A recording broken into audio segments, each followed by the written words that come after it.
여러분 안녕하십니까? 노동일입니다. 총선 막을 내렸지만 20대 국회 임기는 5월 29일까지입니다. 현재 임시국회가 가동 중이고 마무리 지어야 할 현안들 적지 않습니다. 그리고 한 달 후에 시작되는 21대 국회, 국민적 기대가 큰 만큼 해결해야 할 과제도 많고 그 역할이 무겁습니다. 이 시간 20대 국회의원이자 21대 당선인인 두 분 의원 모시고 총선 이후 정치권 현안과 과제들을 집중 토론해 보겠습니다. 4.15 총선이 끝나자마자 20대 국회의 마지막 임시국회가 문을 열면서 유종의 미를 거둘 수 있을지 주목됩니다. 첫 번째 현안은 5월 지급을 목표로 한 긴급 재난지원금 2차 추경안. 늦어도 5월 중순까지는 지급을 끝내야 우리 국민은 물론 우리 경제에도 큰 도움이 됩니다. 당정은 추가되는 지방비 1조 원만이라도 예산 재조정으로 흡수해 주기를 바랍니다. 열흘 넘게 신경전을 벌여온 여야가 대출 조정과 적자 국채 최소화로 마침내 처리에 합의했고 정부는 3차 추경까지 언급하면서 속도전을 강조했습니다. 지금부터가 본격적인 경제 위기 국면입니다. 3차 추경안도 실기하지 않아야 합니다. 5월 29일 임기가 만료되는 20대 국회에서 마무리 지어야 할 과제들이 산적한 가운데 계류 중인 법안만 15,000여 건에 달합니다. 온 국민이 공분했던 텔레그램 성착취 사건의 재발 방지와 가해자 처벌을 위한 N번방 재발 방지법, 여야의 불출마 중진 의원들이 앞장서 처리를 제안한 일하는 국회법을 비롯해 각종 경제 회복과 코로나19 대응 법안 등이 한 달 남짓한 20대 국회 내에 처리될 수 있을지 관심입니다. 20대 국회가 마지막 유종의 미를 거둘 수 있도록 기간산업 지원과 한국형 뉴딜을 위한 과제들, N번방 관련 법안 등 상호 이의가 없는 법안들에 대해서도 가능한 빠르게 처리되도록 도와주시기 바랍니다. 패스트트랙을 둘러싼 여야 갈등, 파행과 공존으로 점철된 지난 국회를 넘어 과연 새로운 국회에서는 국민이 원하는 일하는 국회가 실현될 수 있을지, 또 총선 이후 20대 국회의 마무리와 21대 국회에 부여된 역할은 무엇인지 이번 주 이슈 토론에서 정치권이 당면한 현안과 과제들에 대해 집중 진단해봅니다.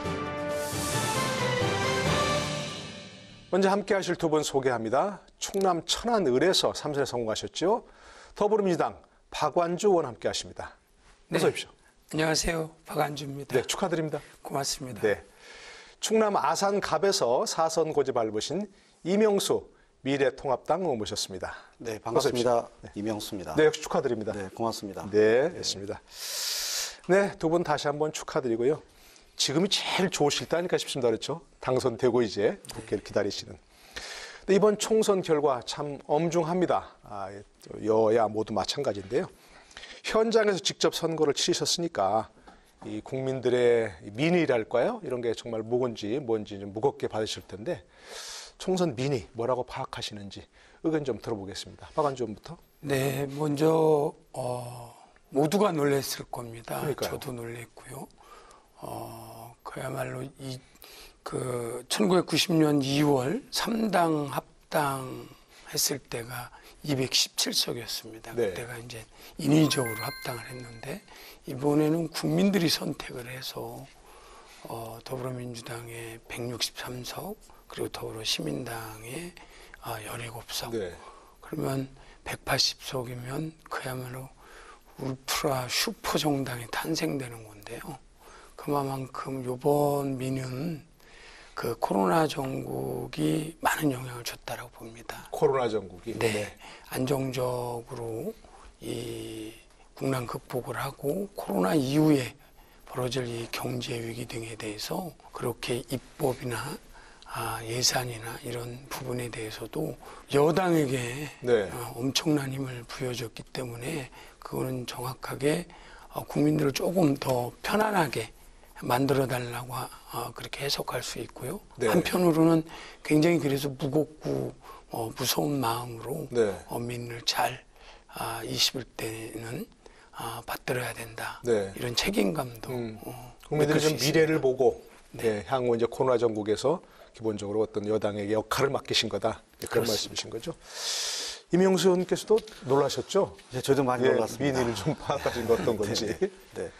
우선 꽃샘추위가 좀 있습니다만 따뜻한 마음으로 이 어려운 가운데 성원해 주신 국민 여러분께 진심으로 머리 숙여 감사를 드립니다. 네. 저 개인적으로는 어떤 그 당선의 기쁨보다는 정말 무거운 책임감을 느끼고요. 정말 새롭게 출발해야 되겠다라고 하는 각오를 다지고 있습니다.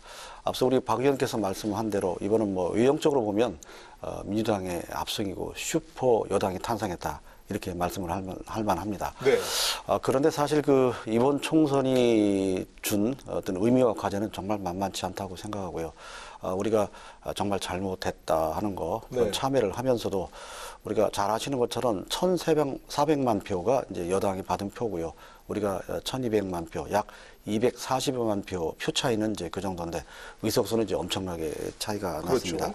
이번에 한마디로 이 코로나 사태로 인한 그런 이 정권 지지 프레임 그게 이제 상당히 이제 작동을 많이 했고 코로나에 민감한 이 사전 투표자들이 나중에 그 결과를 바꾼 게 아닌가 이렇게 생각을 하면서 네. 우리 나름대로 대참여를 하고 새로운 전환하지 않으면은 정말 안 되겠다.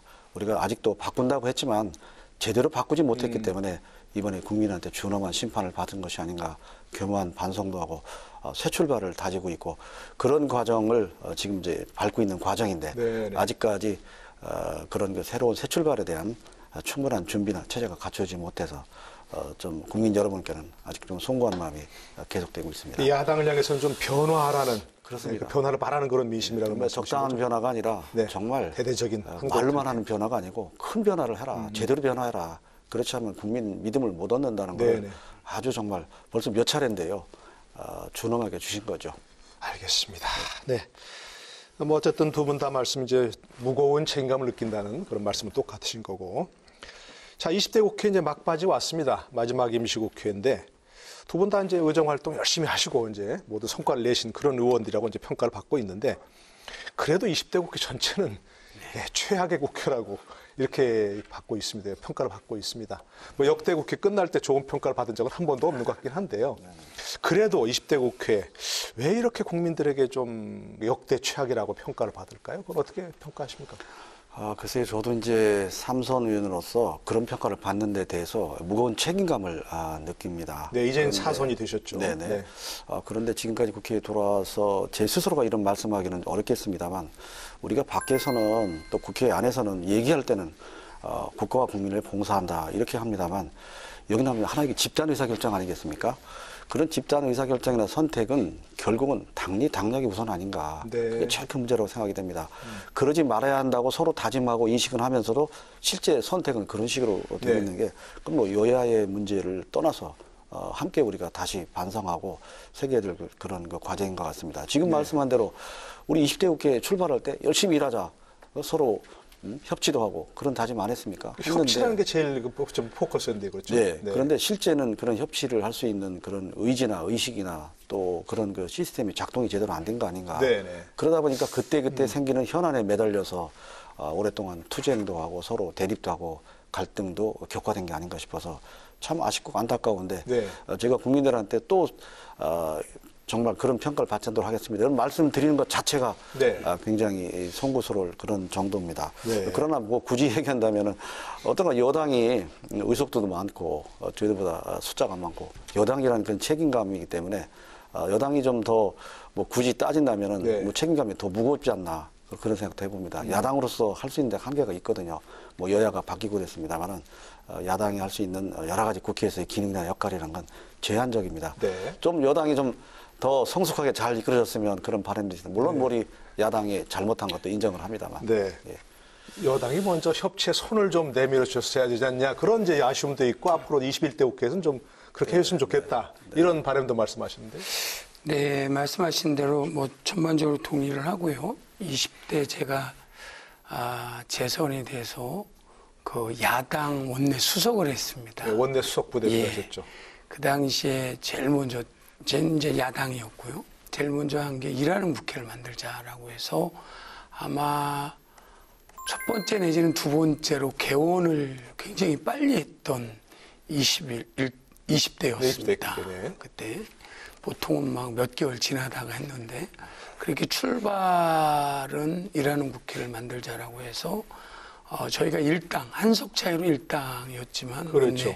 협상도 크게 어렵지 않게 해서 개헌을 했는데 저는 구조적으로 방금 말씀하신 것처럼 각 당이 국민도 우회화되고 대한민국도 우회화되고 또 이제 소속돼 있는 정당에 대한 가치도 실현해야 되는데 네.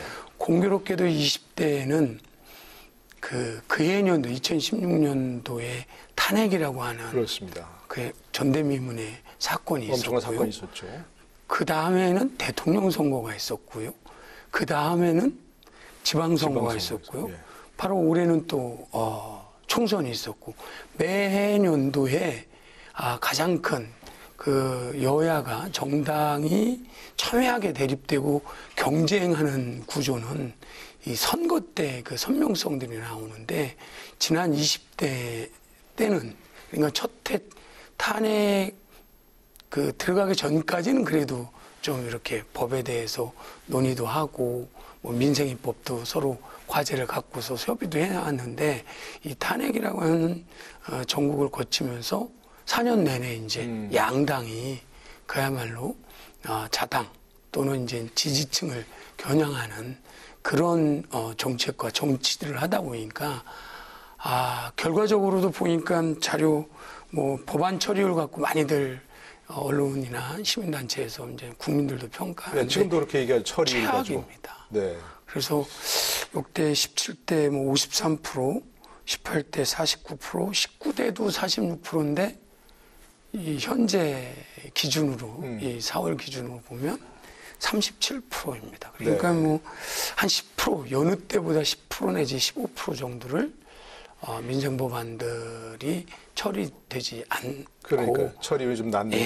낮고 그런 부분 좀 굉장히 아쉽다 이렇게 생각을 하죠. 그런 부분은 제가 좀 말씀을 드리고 싶은데 과거부터 그런 게 이제 계속 되니까 저도 제안을 했습니다만 소위 그 안건 자동 상정제 안건을 제출하는데 법안을 낸 뒤에 3개월 이상 되면 자동으로 먼저 심사한다. 또 이 소위 패스트트랙 네. 이런 제도적인 건 어느 정도 완비를 했어요. 근데 그게 제대로 작동이 안 된 거예요. 시스템을 갖췄는데 자동 상정도 안 되고 우리가 뭐 얘기하는 정말 연동형 그 비례대표제 이런 거 패스트트랙으로 갔어요. 정말 민생에 필요한 거 우리 경제를 살리는 거 패스트트랙을 해야 될 게 많습니다. 그런 건 안 되고 아까 말씀한 그런 정치적인 공수처법이나 연동형 비례대표제 이거는 패스트트랙으로 갔어요.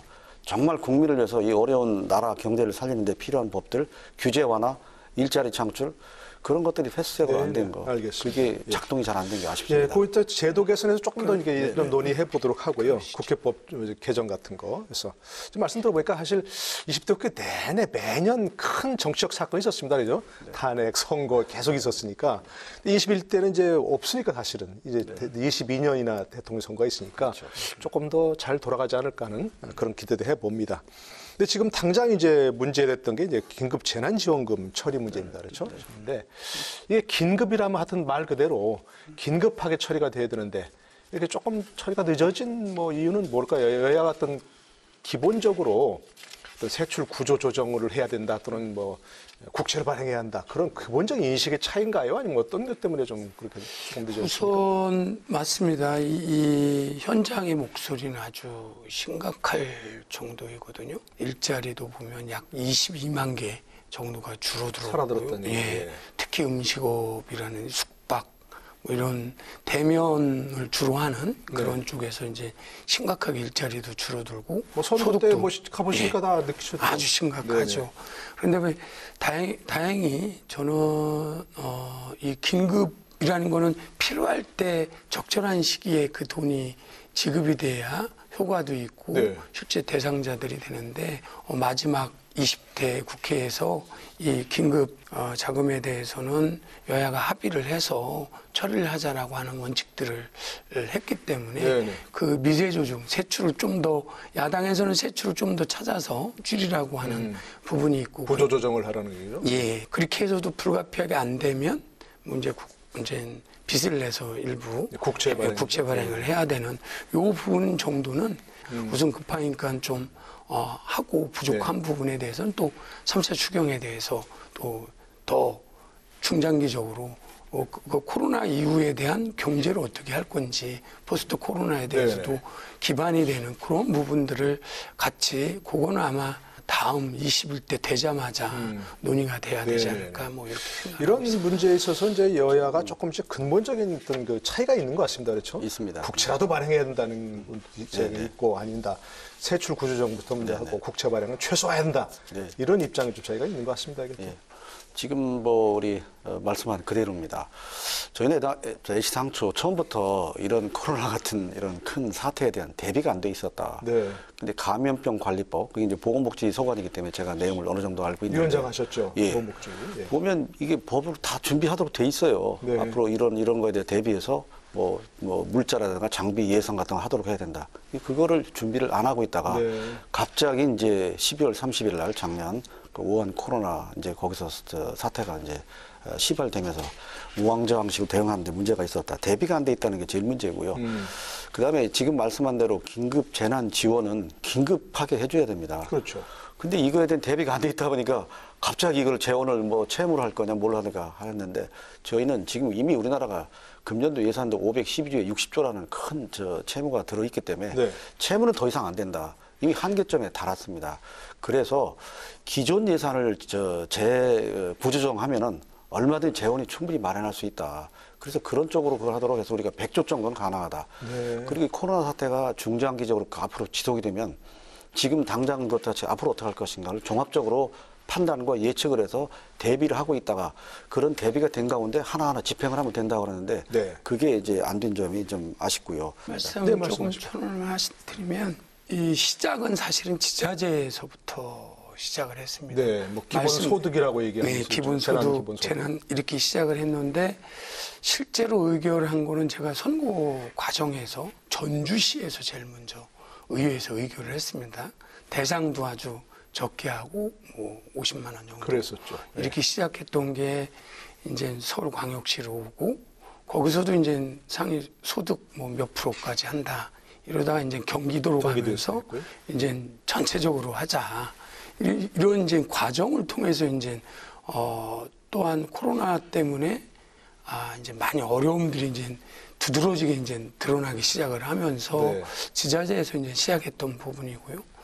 양당에서도 긴급 재난 지원금을 이제 정부에서 검토했을 때 사실은 여야 할 것 없이 사실은 100% 하자라고 이제 얘기를 했습니다. 물론 그 안에는 재원을 어떻게 할 건가에 미세 차이는 있었지만 네. 만약에 그런 부분들을 사실은 몇 주간 사실은 선거 끝나고 여러 유의가 있었지만 지자체에서는 이미 지출이 되고 신고를 받아갖고 일부 지자체는 먼저 선지급하고 후정산하는 방식으로 진행이 되었던 거고요. 네, 실제로 이렇게 하고 있죠. 예, 하고 있고요. 지역에서 이게 뭐 잘 하긴 했는데 그 지역 단위에서 판단하고 결정할 일은 아니라는 거죠. 국가가 그래서 나서야죠. 국가가 나서서 맞습니다. 그런 걸 해서 그런 국가 차원의 계획과 지방의 계획이 함께 연계가 되면서 이게 됐으면 참 더 좋았을 텐데 아까 말씀드린 대로 기본적으로 처음부터 이런 비상사태에 대한 대비나 네. 거기에 대한 어떤 계획을 갖고 있지 않다 보니까 그런 문제가 생겼는데 지금이라도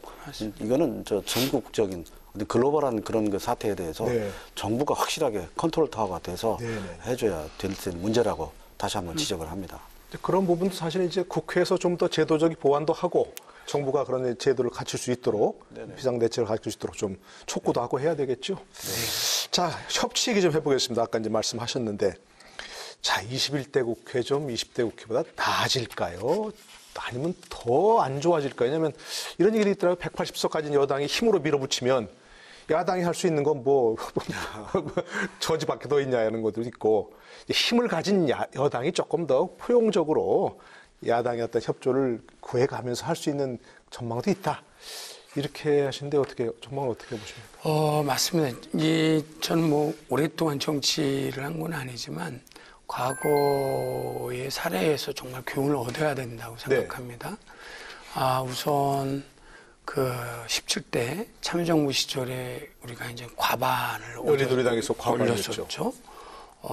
그럴 때 이제 절제된 힘을 발휘하지 않으면 사실은 열린우리당 정권교체 만들 때도 굉장히 이제 김대중 대통령 이어받아서 열린우리당 만들어져서 이렇게 해왔는데 네. 마지막에는 정말로 그 협치 이런 부분들이 어려워진 상황에서는 국민들은 굉장히 현명합니다. 네. 또한 18대 거꾸로 보수당 네. 쪽에서 과반 이상을 넘었죠. 갖고 한나라당이. 예. 예. 또 우리 야당은 굉장히 소수였고 그럴 때 여러 가지 뭐 이제 밀어붙이기 식으로 또 이명박 정부 이제 해왔던 것이 네, 또 네. 사실이잖아요. 뭐 미디어법. 그래서 갈등이 많았습니다. 좀. 예. 그래서 또 이제 딱 10년 뒤에 보면 그 평가들을 또 국민들이 해오기 때문에 내부 180석에 대한 다양한 의견을 모아내는 일도 중요한 만큼 이 110석에 대한 야당에 대한 이 협치를 잘하지 못하면 네. 이 부분에 대해서는 반드시 2년 뒤에 있을 대통령 대선에서. 선거나 4년 뒤에 올 또 이제 다음 총선에서 반드시 그거는 국민들이 평가를 한다. 그래서 저는 협치에 대해서는 1기 원내대표든 이제 4년 내내 아까 무섭다라고 말씀드렸잖아요. 180석이 헌법 개헌 빼놓고선 다 할 수 있기 때문에 그러한 부분에 대해서는 힘의 논리로만 갖고서 되지 않는다. 이런 부분을 원칙을 해야 되는 거고요. 야당도 마찬가지입니다. 무조건 야당이니까 막아야 된다는 게 아니고요. 그러면 우리도 협의해서 예를 들어서 여당이 100이라는 걸 원하고 네네. 야당이 50을 원하면 그게 이제 협치라는 게 계량적으로도 중간점이 있을 수도 있고요. 그렇죠. 양에 있어서 네. 뭐 몇 프로를 대상으로 할 거냐 이런 거. 그다음에 또 하나는 새로운 제도와 이런 부분들도 충분히 제도 개선에 대해서도 협치가 가능한 구조인데 이게 이제 너무 양쪽에 강성파들이 그야말로 힘의 논리를 그냥 표결하자라. 또는 야당에서도 합리적 대안보다는 그냥 반대를 위한 반대를 하자. 이렇게 되면 그야말로 21대의 네. 협치도 사실 어렵지 않아요. 이건 이제 근본의 문제이기 때문에. 힘을 절제하고 이제 양극단을 좀 배제해야 된다 이런 말씀이신 것 같고요. 네. 어때 야당 입장에서는 또 어떻게 협치를 어떻게 좀 구해 나갈지도 말씀해 주세요. 네, 지금 뭐 박 의원 말씀 들으면 그대로만 되면 협치가 잘 될 것 같습니다. 네. 우리 박 의원께서 좀 원내 지도부에서 좋은 역할을 해주기를 바라고요. 지금 말씀한 거에 대부분 저희들도 이제 공감을 하지요. 근데 제일 중요한 건 뭐 협치를 지금 처음 얘기하는 게 아니고 전에도 여러 번 얘기했는데 왜 이게 안 되는가. 네. 그런데 말씀할 때는 그렇게 아주 참 좋게 좋은 용어를 선택해서 말씀을 하지만 실제 실천이 안 되고 있죠. 우선 협치를 해야 된다는 아주 절실한 의지나 그게 인식 확고해야 되고요. 네. 그다음에 그 협치를 뒷받침할 만한 시스템이라고 그럴까요? 그런 걸 제대로 작동을 네. 시키고 하는 게 필요하고요. 또 그다음에 이런 협치하는 데는 야당의 역할과 국민의 동의 이런 게 중요하거든요. 그런 분위기나 여건을 만드는 거 이런 세 가지가 다 갖춰져야 되는데 네, 네. 우리가 그동안에 여당이 보면은 조금 더 주도권을 쥐고 좀 해야 된다. 이런 아무래도 말씀이시죠? 이 협치에 관해서는 지금 뭐 의석이 적당히 차이가 있는 게 아니고 엄청 큰 차이가 있기 그러니까요. 때문에 여당의 의지나 인식이 제일 중요하고 거기에 여당만 그래서는 안 되고 야당의 역할도 중요하다고 생각이 됩니다. 네, 네. 그래서 우리도 뭐 과거처럼 우리가 발목 잡으려고 한 건 아니었는데 결과적으로 국민이 볼 때는 야당이 발목 잡는 부분도 있다. 이런 비판한 걸 겸하게 받아들이고 이제 우리가 야당으로서 정말 협조할 건 협조를 하고 네, 네. 특히 민생에 관해서 다만 야당으로서 목소리 내야 될 거 그것도 목소리대로 강하게 또 네. 내는 게 필요하다.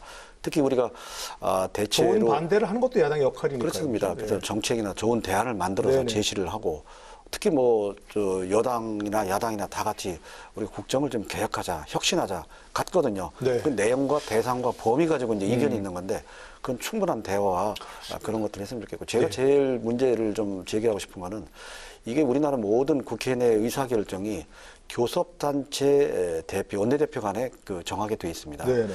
이거를 일단은 뭐 그런 제도가 돼 있기 때문에 지켜나가되 이걸 탈피하는 여러 가지 다른 그런 좀 메커니즘도 작동을 네, 시켜야 네. 되지 않냐. 네. 예를 들면 전원회도 있고요. 또 뭐 여러 가지 비공식적인 원로 정치인들과의 모임도 있고 여러 가지가 있기 때문에 종합적으로 이게 움직여야지 단순히 거대 여당 또 야당 대표, 원내대표 뭐 이렇게 지도부만 만나서 모든 걸 결정하려고 하는 건 조금 좀 달라졌으면 합니다. 네네. 아까 이렇게 좋은 인식을 갖고 계신데 이번에 삼선하신 보통 원내대표 도전하지 않습니까? 갑자기 왜 불출마를 하셨어요? 21대 네. 네 번의 원내대표 기회가 있어서요. 예. 네, 이번 첫 처음이라. 21대에서는 우리 다선 의원님들이 네. 그동안 그래도 이 거대 여당을 이렇게 운영을 하시겠다는 의지를 갖고 있는 선배님들이 네. 계셔서 우선은 뭐 그래도 국회 그런 흐름이라는 건 좀 네. 있죠. 아무래도 선수고 네. 경험도 있으시고 훌륭하시기 때문에. 좀 먼저 양보를 하신다 그런 뭐, 말씀이시고. 네. 네네. 다음 또 기회가 있는 거죠. 그렇습니다. 네네. 네. 이 의원께서는 뭐 어떻게 도전해 보십니까? 뭐 관심을 가지고 있는데 아직 뭐 선언하거나 그럴 단계는 아니고요. 네네. 많은 의원들하고 또 대화를 좀 하고 있는 중입니다. 두 분께서 이렇게 좀 토론하신 거 보면 두 분 하시면 참 호흡이 잘 맞겠다 생각이 드는데요.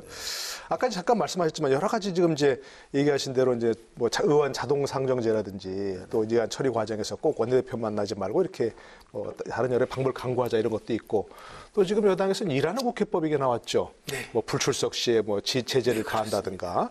뭐 매월 임시 소집 상임위원회 자동 이제 되도록 한다든가 여러 가지 이제 국회법 개정이 이게 나오는데 어떻습니까? 이번 국회에서 좀 처리가 될까요? 이번엔 진짜 처리를 해야 될 것 같습니다.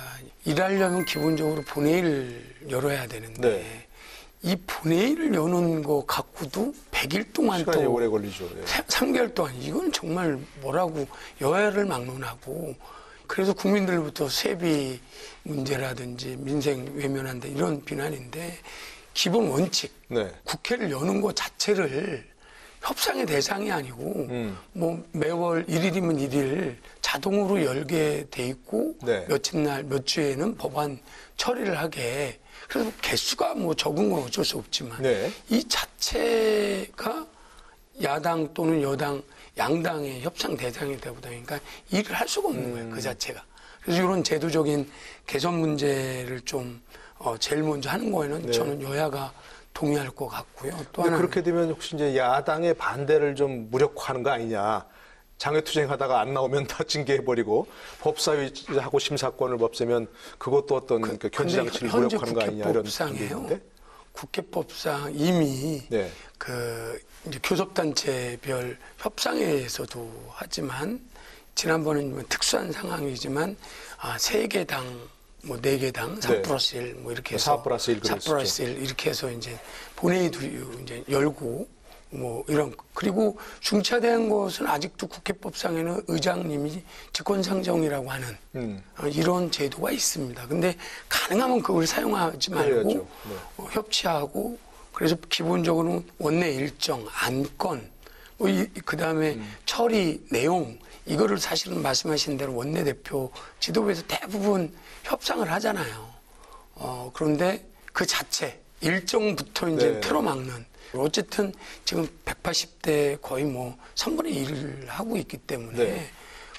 역시 합리적으로 문제 제안을 하고 논의 구조를 만들어야지 아예 그냥 장애로 나가버리면 그렇다고 여당에서는 힘 모아줬는데 아무것도 하지 않고 뭐 야당이 들어올 때까지 기다려라. 네. 이런 모순들이 생기기 때문에 이게 굉장히 큰 실험이다. 그래서 네. 그걸 제도적으로 그다음에 또 국회 불출석한 의원에게 현실적으로 뭐 수당 지급에 대해서 차감을 한다든지 이러한 부분들까지도 섬세하게 고려할 필요가 있다. 고려를 해서 네네. 정말 일할 수 있게 참여하는 것 자체가 어떻게 보면 제일 큰 학교 다닐 때도 제일 큰 상은 네. 개근상이듯이 개근상으로. 네. 참여해서 자기 네. 주민들을 대변해서 발언도 하고 제안도 하는 이런 게 좀 성숙되는 구조적인 걸 만들 필요가 예, 예. 있다.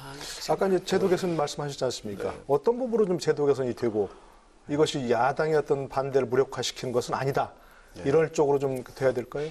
네, 그렇습니다. 지금 뭐 우리 박 의원 말씀한 거 대부분 공감하는 게 많이 있습니다. 네.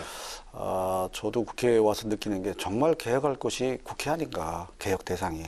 그런데 이 국회에서의 개혁이라는 것은 역시 당락적인 개혁이 많습니다. 그래서 이번에 새로 21대 국회가 출범하면 일한 국회가 되도록 이 시스템 자체를 대폭 보완을 해야 되는데 네. 그것이 당락이 아니라 정말 일을 하기 위한 국민을 위한 그런 개혁이 되기를 바라고요. 네네. 상식 국회 운영 체제 만든다는 것도 우리 공감을 하고 지금 말씀한 불출석 의원에 대한 제재를 하자.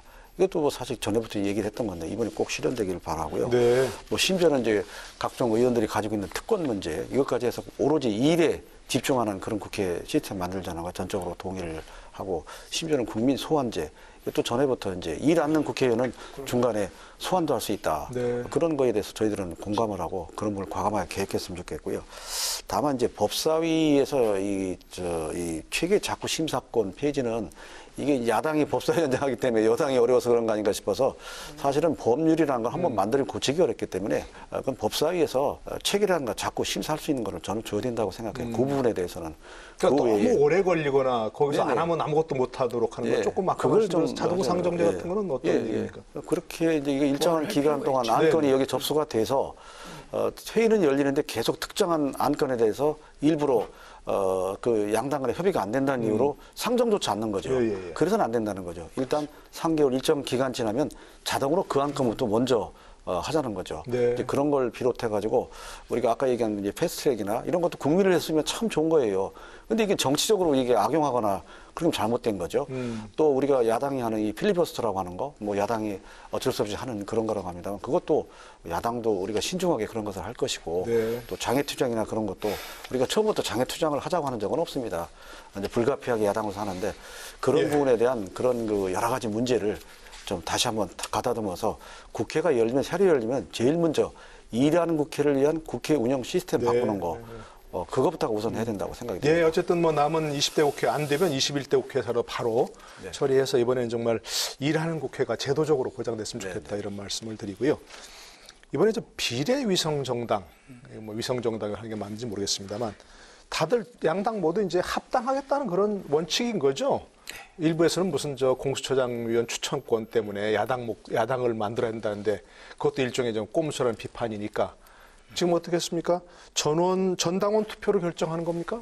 부결될 가능성도 혹시 없나요? 아니요. 저희는 우선 위성정당 만든 결과적으로 원인은 애초 이 연동형 제도라는 거는 그 사표를 막기 위해 다양한 네. 정당 그 욕구들을 수용하자는 제도 개선인데 소수 정당을 배려한다는 거죠. 예, 어쨌든 결과는 양당이 다수를 차지하는 그거에 대해서는 사실 더불어민주당도 그 비판에 대해서 자유롭지 않다라고 생각하고 네. 송구스럽게 생각하는데요.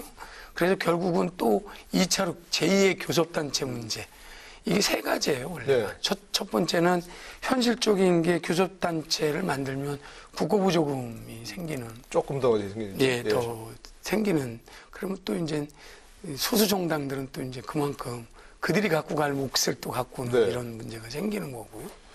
두 번째로는 원구성 초기 이제 원구성할 때 상임위원장 배정 문제가 또 이제 생깁니다. 예, 예. 그래서 요건 이제 현실적으로 두 개에 대한 문제. 예전에는 그래서 아주 예전에는 이제 꺼주기도 했었습니다. 교섭단체만. 그래서 이거는 민의를 그대로 받아들이는 건 아니다. 네. 라고 생각이 들고요. 그리고 마지막으로는 뭐 언론에서 몇 번 됐던 그 공수처장 추천권 이런 거 아주 그 작은 것까지 하기 위해서 저는 교섭단체를 뭐 이렇게 만들고 네. 하는 건 저는 국민들한테 역풍을 맞을 거라고 보고 네네. 저희 더불어민주당은 이미 5월 15일까지 합당 수임기관회의를 통해서 통합 의결하는 절차까지 세부 네. 절차 5월 중순까지 확정된 겁니까? 그건? 예, 네네. 그렇게 그런 흐름으로 지금 논의를 해 나가고 있는 것으로 알고 있습니다. 네. 그래서 그래서 미래한국당은 19석이기 때문에 그렇습니다. 한 석만 어떻게 하는 교섭단체가 되자는 예를 조금 더 유혹이 클 것 같아요. 지금 그럴 수도 있죠. 확정된 건 아니죠, 합당이 하는 게. 그렇습니다. 뭐 아직 결정된 건 아니고요. 네. 저희는 애시당초부터 이 준연동형 이 비례대표제 이거 자체를 반대했고 네. 이것 자체가 정치적인 꼼수다 이렇게 하면 반대를 했던 거 아니겠습니까? 근데 뭐 어쩔 수 없이 이제 통과가 돼서 이런 비례 정당이 생겼는데 네. 지금 우리 박 의원께 말씀한 그런 실익적인 측면도 물론 있을 수 있어요. 네. 뭐 보조금이라든가 상임위원장 그런 게 있지만 정도는 국민이 선택해 준 대로 일단 통합으로 해서 당당하게 우리 할 일을 하고 네. 비록 숫자는 적어도 숫자 이상의 역할을 해서 제대로 된 야당의 역할을 하지 않는 데는 이의가 없습니다. 네, 네. 최종 판단과 결정은 아마 새로운 이제 원내 지도부가 구성이 되고 네. 여러 새로운 그 당선자들하고 협의를 해서 또 국민적 여론을 들으면서 최종 판단할 걸 보는데 예. 지금 말씀한 게 정도라고 생각하는 건 뭐 예. 변함이 없습니다. 그 두 분 다 그 점에서는 뭐 이의가 없으신 것 같습니다. 그렇죠? 선거 과정에서 이 선거 끝나면 합당할 거라고 국민에게 약속했으니까 약속한 대로 정도로 가는 모습을 보이는 게 낫겠다 이런 생각이 들고요. 자, 이 최근에 나온 얘기가 이제 또 선거 끝나자마자 4.27 판문점 선언 이전을 맞아서 문재인 대통령께서도 남북 철도 연결 사업 또 남북 협력 사업 열심히 하겠다 이렇게 하셨는데 야당에서 또 좀 이의를 제기하는 것 같습니다. 안보 대서 역병은 문제다 이렇게 얘기하시는데 먼저 이의 좀 제기하신 걸 듣고 들어볼까요? 예. 뭐 지금 말씀한 대로 지금 뭐 가장 최근에 소위 그 김정은의 신변 이상설 그게 우리 안보에 미치는 영향이 굉장히 크거든요. 예, 끊이지 않고 나오고 있습니다 지금. 그래서. 그런 실태조차 파악하지 못하고 있고 지금 우리가 여러 가지 면에서 많은 이제 걱정과 불안을 갖고 있는 면도 있는데 네. 이렇게 안보가 위중한 시기에 선거가 끝났다고 그래서 남북 철도 연결 사업을 추진해야 되느냐 하는 거에 대해서 우리가 이의 제기를 하는 겁니다. 네. 우선 이게 국제적인 관계가 있지 않습니까? 그런 게 대북 제재나 그런 거 흐름과 연계가 돼야 되고요. 네. 지금 당장 북한의 경우도 정확한 정보는 뭐 아닙니다만 이 코로나와 이런 여러 가지 문제를 안고 있는 거로 알고 있습니다. 그래서 그런 약품이라든가 의료 분야, 좀 인도적 차원의 지원이라면 우리가 이제 이해를 하는데 네. 지금 아까 말씀하는 그런 안보가 위중하고 불안정한 상태에서 과연 이 남북 철도 연결 사업이 제대로 가동되겠느냐. 네. 그럼 우리가 떠들었지만 저쪽에 반응조차 없습니다. 이렇다고 하면 이거는 정부가 하려고 하는 그런 그 기조나 방향성에 대해서 다시 한번 생각을 해보고 그 시기와 그 대상과 방법을 좀 신중하게 접근해야 되지 않나 싶은데 너무 성급하게 선거가 끝나자마자 마치 기다렸다는 것처럼 하는 거는 좀 야당으로서 비판을 받지 않을 수밖에 없지 않냐. 네. 제발 좀 인도적인 차원. 그거는 우리가 반대하지 않습니다. 약품이라든가 그 북한 주민들을 위한 여러 가지 그 있지 않습니까? 여러 가지 네. 구호 물품 같은 거. 그거를 우선해야지. 이 철도 연결 사업 우리도 뭐 공직에서 해봤지만 이 금방 되는 것도 아니고 여러 가지 많은 과정과 절차가 필요합니다. 네. 좀 그런 걸 신중하게 해줬으면 좋겠다. 그런 말씀을 다시 드립니다. 김정은 위원장의 어떤 신변에 대해서는 정부에서는 뭐 전혀 이상 없다 하는데 여러 가지 설집이 많이 나오고 있고 그에 대해서 이것도 국제적으로 우리만 뭐 독자 출연할 수 있는 게 아니고 국제적 여러 가지 그 협력 관련 또 제재 문제도 있고 이런 걸 좀 지켜봐야 된다 이런 말씀이신데. 우선 안타까운 거는 이제 최근에 벌어지는 이 안보 통일에 대해서 예전에는 저희 선배 의원님들한테 그냥 기본적인 레토릭이 안보에는 여야가 없다. 네. 통일에 평화에는 여야가 없다. 이게 이제 사실은 80년대 이후 계속 그 부분에 대해서는 저희가 주로 야당을 할 네. 때도 한반도 평화라든지 안보에 대해서 여야가 없다 이렇게 이런 기조로 해서 그렇습니다. 네. 대통령 당시 뭐 하여튼간 그 정부에 대해서 안보나 평화에 대해서는 신뢰를 하고 뒷받침을 해주고 이렇게 해왔던 게 이제 틀이었는데 네. 최근에는 이 안보에 대한 문제에 대해서도 한참 이제 지나간 현재 뭐 진단은 남북 교착 상태이고 북미 회담이 교착 상태인 건 사실이지만 하여튼 대한민국 정부 공식 입장은 북측의 신변에 대해서 여러 의견들은 나오지만 특별한 이상 징후가 없다라고 하는 것을 공식했고 미국 뭐 또한 협상 대상인 트럼프도 세계 최강 정보력을 갖고 있는 건 아무래도 네. 미국 측인데 그 트럼프 대통령이 여러 번에 걸쳐서 문제가 없음을 했음에도 불구하고 뭐 야당에서 의혹은 제기할 수 있지만 이러한 부분 때문에 사실은 4월 27일 그 판문점 선언을 하고서 2주년 이제 됐는데요. 그래서 4가지에 대해서 대통령께서 이번에 말씀을 하셨던 거죠. 제일 저는 인상 깊게 남는 거는 한반도 운명 주인 우리 자신이다라는 것을 그럼 계속 말씀하셨던 거죠? 해오시고 특히 우리가 판문점 선언을 속도 있게 하지 못한 건 우리가 의지가 부족한 게 아니다. 그래서 이제 작은 국제적 제약을 묻히고 그렇지만 계속 실천을 하자라고 하면서 그 중에 하나가 이제 남북철도 연결 사업, 그다음에 코로나 뭐 방역 협력인데요. 사실은 지난 18년도부터 18년 11월부터 제 기억으로는 12월에 당시 경의선 동해선 남북 공동 현지 조사까지 사실은 맞춰놓고 네. 연결하자라고 하는 부분을 다 합의됐던 부분인데요. 지금 요번에 시작하자는 게 그 동해 북부선 거기까지 연결하는 게 아니고 우리 남측 우리 측에서 강릉에서 제진까지 하는 것을 먼저 네. 그 선행적으로 우리가 이렇게 노력을 한다. 그럼 우리가 할 수 있는 건 하자. 그런 말씀이신 해놓고 거죠? 그쪽에서 네. 이제 상황이 변하면 연결할 수 있는 이런 거를 좀 준비를 하자는 해놓자. 것이지 그냥 정치적으로 뭐 북한하고 그런 관계인데 어떻게 북측은 네. 뭐 미국하고도 더 협의를 해야 되고 또 북측 입장도 들어봐야 되는 그렇죠. 거고. 네. 근데 남쪽은 이미 22년까지 부산에서 포항까지는 삼척까지는 다 개통이 된다는 네, 거예요. 네, 네, 알겠습니다. 그거를 이어서 우리가 재진까지 미리 준비를 해놓자 이런 차원이기 때문에 이것도 어차피 여야가 예산 세우고 하려면 그렇죠. 또 네. 협의를 해야 되는 그 거고 과정에서 또 협의가 있어야 되는 그렇습니다. 거고. 예. 예, 그렇게 해석해 주시면 그 말씀대로 그 취지는 이해를 하겠는데 과연 지금 긴급 재난지원금을 채무를 얻어서 지급하고 있는 시기에 이 사업을 해야 되느냐. 그게 뭐 그 상당히 예소치 사업이라는 게 아시는 것처럼 네. 사업도 그 비용도 꽤 재원이 많이 들고요. 그 과정과 절차가 간단하지 않습니다. 과연 이 시기에 이걸 해야 되느냐. 그런 부분을 우리가 무슨 찝는 거고. 알겠습니다. 판문점 선언 시기적인 자체도, 문제가 있다. 방법 그래서 그런 충분히 거. 같이 하루아침에 되는 게 아니까 뭐 그렇죠. 설계도 하고 네. 보상도 해야 되고 공사비도 예산도 세워야 되기 때문에 그런 부분을 충분히 야당하고 그 지역 국회의원님들은 며칠 전 보니까 그 지역에서 좀 네. 지역사회로부터 조기 추진해달라고 하는 요구도 사실은 북한까지 하면 좋지만 장기적으로는 이게 이제 뭐 유라시아까지 하는 알겠습니다. 거지만 예. 그 지역 발전을 위해서도 필요하다라고 하는 요구들을 다 종합적으로 검토한 걸로 알고 있습니다. 뭐 예산 심의 과정에서 또 여야가 네. 충분히 논의가 돼야 되겠죠. 뭐 선생님이 안 되면 또 안 되는 거니까요. 그렇습니다. 예. 뭐 그런 부분은 좀 맡겨놓도록 하고요. 자, 국회 이제 21대가 열리면 최우선 과제가 여러 가지 있습니다. 우리 저 도목도에서 21대 국회 최우선 과제로 하나만 좀 꼽아주신다면 어떤 걸?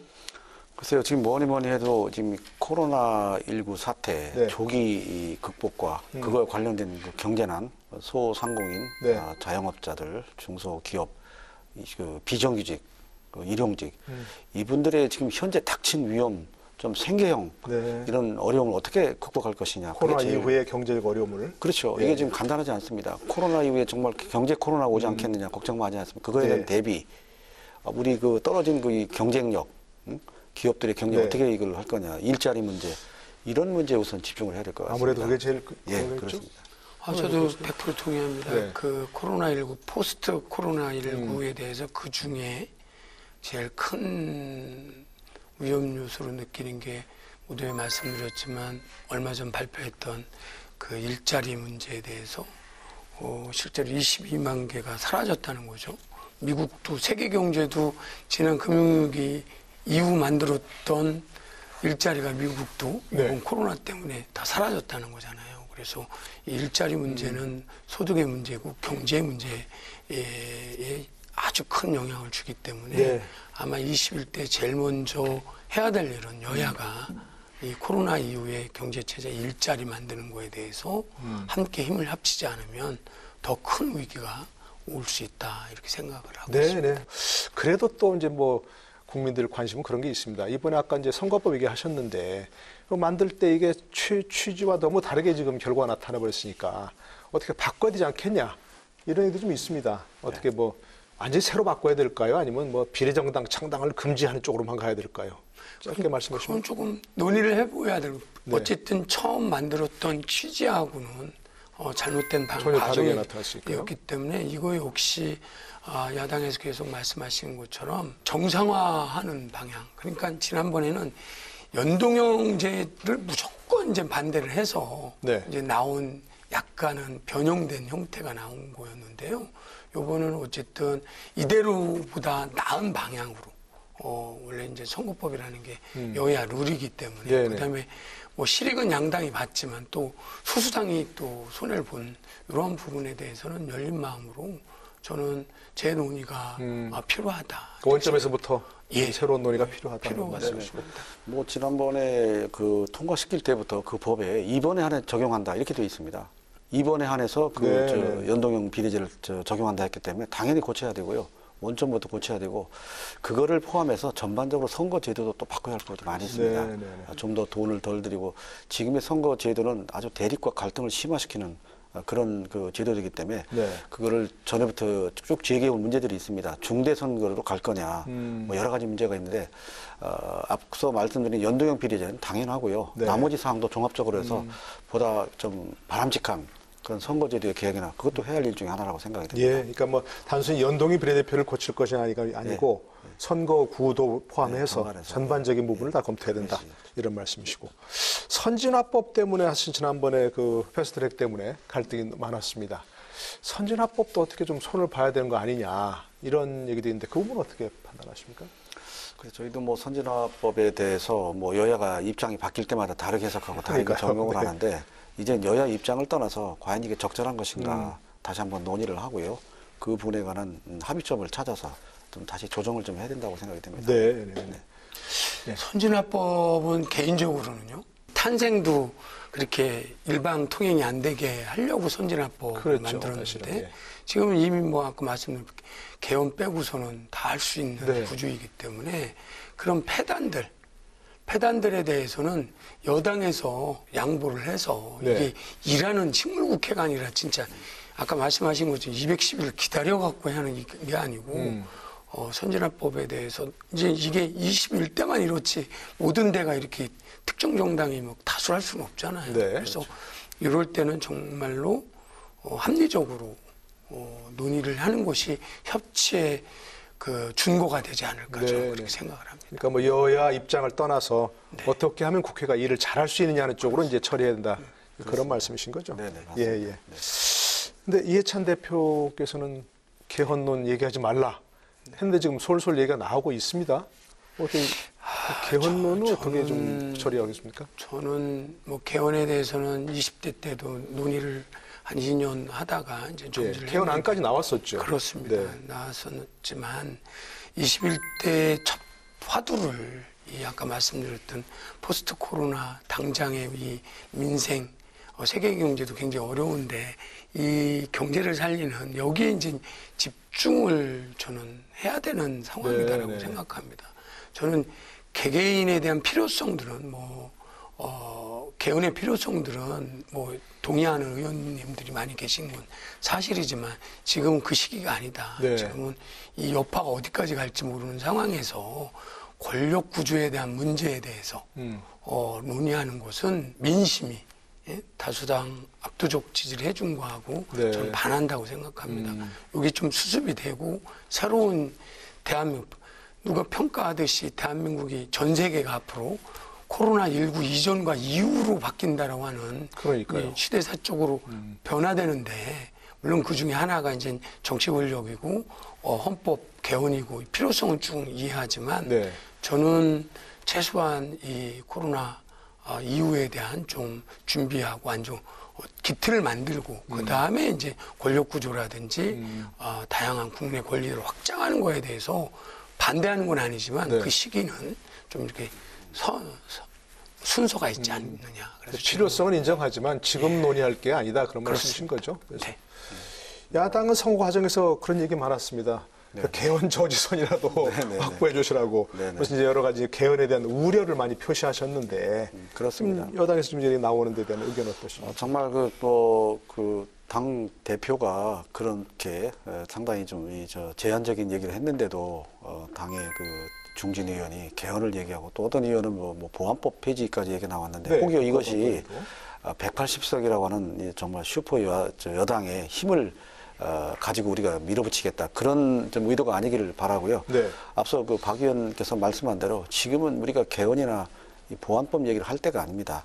오로지 정말 이 코로나 잘 극복을 하고 앞으로 그 코로나 이후에 경제 안보 상황을 제대로 챙기고 이제 정상화돼서 국정이 안정되고 난 뒤에는 잠재적인 의제라고는 볼 수 있습니다만 네. 지금 제기하고 지금 논의할 사항도 아니고 그래서도 안 된다고 생각합니다. 네, 저는 네. 적극 반대합니다. 알겠습니다. 자, 또 말씀 잘 들었는데요. 20대 국회 유정의 미를 거둬야 되고 21대 국회 또 새로운 과제를 안고 잘 출범해야 됩니다. 마지막으로 좀 강조하고 싶은 말씀 두 분께서 마무리 발언 부탁드리겠습니다. 먼저 말씀하시죠. 사선 의원님이 먼저 하시죠. 예. 거듭 이번 어려운 가운데 우리 미래통합당을 지지해 주신 국민 여러분께 감사를 드리고 우리 당을 지지했든 지지 안 했든 우리 국민 모두를 위해서 열심히 일하도록 준비를 하겠습니다.